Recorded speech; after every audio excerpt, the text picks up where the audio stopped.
Bom dia, pessoal. Deus abençoe vocês. Vamos começar aqui a nossa live, programa Palavra de Vida, programa da Igreja do Evangelho Quadrangular de Paraguaçu. Tá ok? Simbora com a Palavra de Deus. Uou! Muito bem, amados, chegou o momento, da palavra, a palavra de Deus. Quero que Deus fale com você hoje. Ontem nós tivemos uma palavra do nosso Deus falando sobre Jesus. Jesus, ele veio, ele deve ser o nosso maior exemplo. Não são as pessoas. O próprio apóstolo Paulo, ele dizia assim, olha, sejam os meus imitadores como eu sou de Cristo. Ele falando, olha, não viva como eu apenas, mas viva como Cristo em primeiro lugar. Viva como Cristo viveu. A expressão evangélico tem estado bem banalizada, mas cristãos mesmo, são poucos. O cristão é aquele que o Senhor Jesus é o seu exemplo maior. Ele não anda segundo o seu pensamento, ele anda segundo os pensamentos de Jesus. E às vezes você tem enganado a si mesmo, achando que está tudo certo, que está tudo bem. Não está tudo bem. Quando nós olhamos para Jesus, o livro de Hebreus, capítulo 12, se eu não me engano o versículo é o 7, a Bíblia fala assim, que o Senhor Jesus, ele, sabendo do que o esperava, levou ele a cumprir toda a sua carreira, levou ele a cumprir até o final a sua história aqui na terra. E existem pessoas que elas não querem. Nessa mesma passagem está escrito assim, olha, corra a sua carreira. Quer dizer, ande na sua história, faça aquilo que Deus chamou você para fazer, porque a recompensa vai ser grande na sua vida. E o Senhor Jesus, ele já começou, no seu nascimento, ele já não nasceu em um lugar normal, ele nasceu em uma manjedoura, em um coxo, já começou por aí a sua vida de sacrifício. Ele cresceu já pregando a palavra de Deus, ia para as sinagogas, e ali ele debatia com os doutores da lei, porque a sua sabedoria era sobrenatural. Ele cresce e ele dedica toda a sua vida para as outras pessoas. Ele não vive a sua própria vida, ele dedica a sua vida para outras pessoas. Passa a treinar os discípulos, a orar, a curar os enfermos. E essa deve ser a nossa história. Se nós queremos, como eu comecei a dizer, ser peregrinos nessa terra, em direção à nossa vida eterna, nós precisamos, com todas as nossas forças, fazer o que Jesus fazia.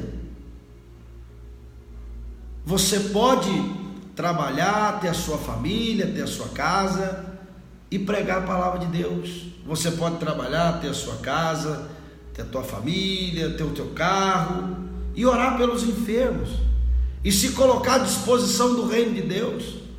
E tem faltado isso. O próprio Jesus disse, olha, a seara é grande, mas poucos são os ceifeiros, poucos são os interessados a fazer como ele fazia.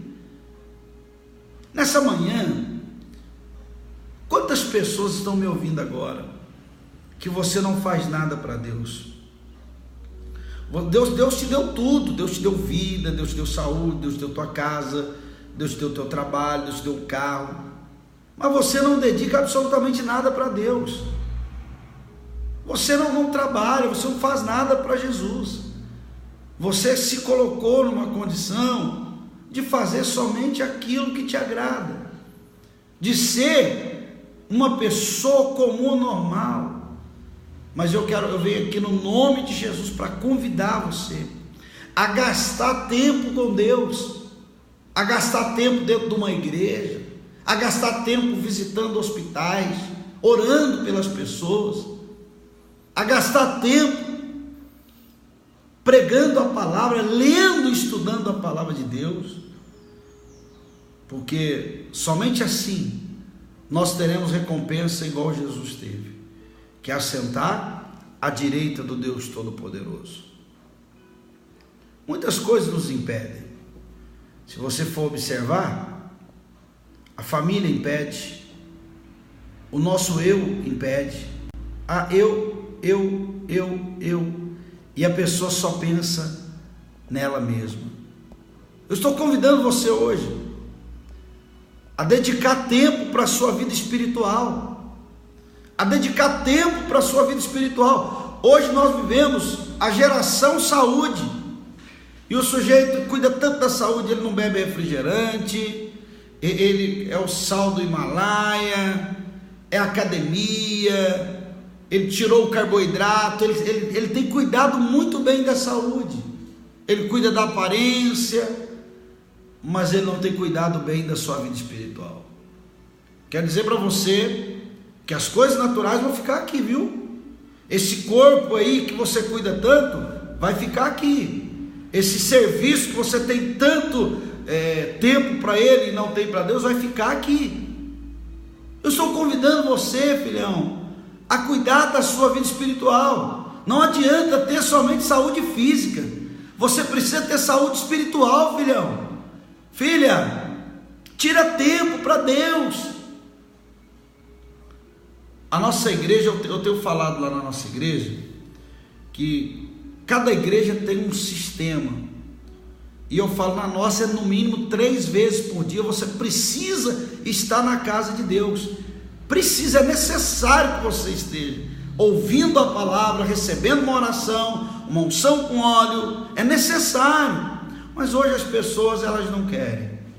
Aí eu só vou aos domingos, eu vou de vez em quando eu vou. A tua vida espiritual está em frangalhos, você não cuida bem dela, é necessário que você tire tempo.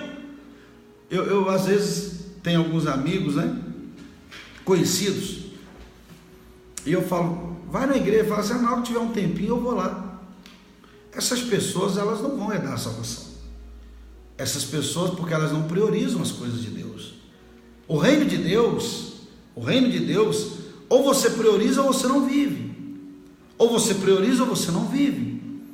Essa manhã, quantas pessoas que me ouvem, que você fica fazendo bico, trabalha até tarde, pastor, eu não tenho tido tempo de ir na igreja, porque eu estou trabalhando até tarde. Eu quero dizer para você que a tua conduta está errada, espiritualmente falando. Eu, como um homem espiritual, como aquela pessoa que cuida da vida espiritual do povo, estou te dando uma dica, um conselho. Se você quer a vitória em Deus, você precisa tomar uma posição. Pare de brincar com Deus, pare de ser uma pessoa indiferente com as coisas espirituais. Amanhã acontece algo ruim e você não tem crédito com Deus, você não tem crédito com Deus. Existem pessoas que vivem contos de fadas, ele não vai na igreja, ele não ora, ele não cumpre com o dever espiritual, quer estar na casa de Deus, trabalhando para Deus de alguma forma, mas quando vem o problema, ele corre para Deus, ele quer uma solução, ele quer um milagre, ele quer uma vitória. Eu venho aqui nessa manhã para convidar você, olha só, para convidar você a cuidar mais da tua vida espiritual do que de qualquer área da tua vida. Cuide, seja aquela pessoa que se preocupa em fazer para Deus primeiro para Deus, depois para você mesmo. Eu não sei qual é o problema que você tem vivido nos últimos dias, mas está ligado à sua indiferença com Deus, com a tua vida espiritual. Se eu quero vencer no mundo físico, se eu quero vencer, ter uma vida de vitória na minha família, antes eu preciso ter vida com Deus e uma vida espiritual saudável. O que é uma pessoa que tem uma vida espiritual saudável? Olha só, Jesus, ele veio, entregou tudo, ele sofreu no meu lugar e no seu lugar, para que nós hoje tivéssemos uma oportunidade de salvação, certo? Então olha só a vida espiritual de uma pessoa com saúde espiritual. Primeiro, ela gosta de oração, ela gosta de orar. Se você tem tido dificuldade para orar, é porque espiritualmente você está fraco. Espiritualmente você está fraco. Eu convido você a orar mais. A Bíblia diz: orai sem cessar. Você jejua. Não estou dizendo que você vai jejuar todo dia, não. Mas você tem, não, eu vou jejuar essa semana, vou fazer um jejum para Deus. Vou jejuar. Você, saúde espiritual, você tem leitura diária da palavra de Deus. Você lê todos os dias, você lê a Bíblia. Todos os dias você lê, porque a Bíblia diz que a gente tem que meditar nela de dia e de noite. Então tem que ler todo dia. Todos os dias você precisa ler para você ter uma saúde espiritual. Igreja, você precisa aprender a gostar da igreja. Quem tem vida espiritual saudável, gosta da igreja. Ela quer ir na igreja, ela ama estar na igreja. Agora você que não gosta, você tem problemas espirituais. Eu ensino no mínimo 3 vezes por semana, no mínimo você vai. Na igreja do Quadrangular, domingo, nós temos 2 horários, às 10 e às 19. Terça-feira, 2 horários, às 3 e às 19h30. Quinta-feira, nós temos às 3 e às 19h30. Então você separa 3 dias da semana, para você ir à igreja, para você ouvir a palavra, para você ser ministrado. Você trabalha aquelas áreas da sua vida que estão com problemas, seja o casamento, financeiro, espiritual. Você ora por aquela, você cuida daquela área. Você é um mantenedor da obra de Deus, porque Deus não precisa do nosso dinheiro, mas a obra de Deus precisa. Deus não precisa do nosso dinheiro, mas a obra de Deus precisa. No caso da igreja quadrangular, a gente ainda tem uma opção maior a mais, que é o ônibus da igreja, que passa no bairro mais longe, passa na porta da casa do fulano, mas ele não quer ir, ele tem dificuldade, ele está mal espiritualmente. Então, essa semana, para você entender, como eu falei aqui agora, que a igreja precisa, Deus não precisa, mas a obra precisa. Nós gastamos mais de 500, quase 600 reais com um ônibus que busca as pessoas em casa. Então como que nós vamos pagar isso? Dinheiro de dízimo e de oferta. Então você é dizimista e ofertante. Vou te falar, não vai te fazer falta nenhuma. Primeiro, que Deus não fica devendo nada para ninguém. Você tem uma saúde espiritual, então você, não, Deus me deu 5.000, eu vou devolver, que esse que é da obra de Deus, não é meu, eu vou devolver, é da obra de Deus. E você faz as suas ofertas. Normalmente a Bíblia fala, o apóstolo Paulo fala que a oferta é uma semente. Por que ele fala que a oferta é uma semente? Você planta, você colhe. Você planta, você colhe. E você tem essa fé, que quando você é um dizimista na casa de Deus, Deus está chamando você para ir lá dar tudo, não. Dá tudo, você tem que dar tudo. Não. É a parte do homem de Deus e da mulher de Deus. Pastor, eu estou com a minha saúde espiritual em dia. Então você vai 3 vezes por semana na igreja, você lê a Bíblia todo dia, você ora todos os dias, você também tem os seus jejuns, né? Você cuida da sua vida espiritual.